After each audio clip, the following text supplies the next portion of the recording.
Jeshi la polisi katika mkoa wa Mwanza limemkamata na linaendelea kumhoji mtu mmoja aitwaye Silence Joseph Mwakasala.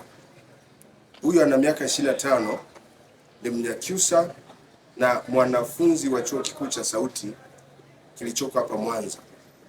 Anasoma kitivo cha sheria mwaka wa 4. Anashikiliwa kwa tuhuma za kukopesha fedha kinyume cha sheria. Siku ya tarehe 10 mwezi wa 6 mwaka huu, jeshi la polisi lilipata taarifa kuwa huko katika mtaa wa Nyamalango, kata ya Luchelele, katika duka la vifaa vya elimu linalojulikana kwa jina la Tukuyu Stationery, kulikuwa na vyeti vya elimu ya sekondari vya kidato cha 4 na cha 6 vya watu mbalimbali pamoja na kadi zao za benki. Vilionekana katika mazingira yasiyo ya kawaida, jambo ambalo lilitia mashaka kuhusu matumizi ya kadi na vyeti hivyo. Kutokana na taarifa hiyo, jeshi la polisi lilipofika majira ya saa 5 kamili za asubuhi,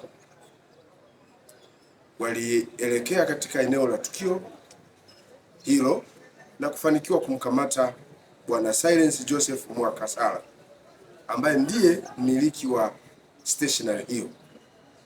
Baada ya kumkamata, walifanya upekuzi ambao ulizingatia taratibu zote za kisheria.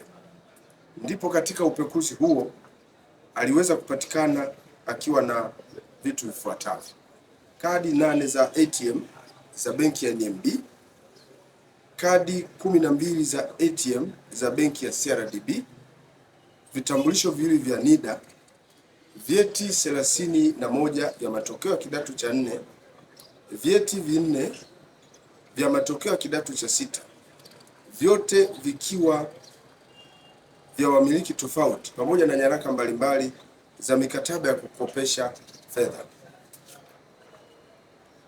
Kuhusiana na nyaraka hizo, mtuhumiwa alipohojiwa alieleza kuwa licha ya kuwa ni mwanafunzi wa chuo cha Sauti, pia amekuwa akijihusisha na biashara ya ukopeshaji wa fedha kwa wanafunzi na wakazi wengine wa eneo hilo, huku akichukua nyaraka za wateja wake kama dhamana ya mikopo yao.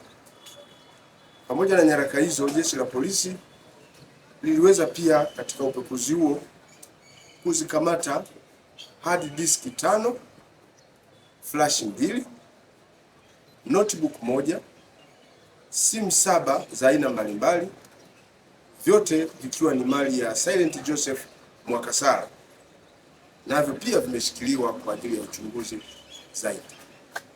Jeshi la polisi linaendelea kufanya uchunguzi wa kina kuhusiana na tukio hili kwa kushirikiana na mamlaka nyingine za kiuchunguzi, na hatua za kisheria zitachukuliwa mara upelelezi utakapokuwa umekamilika.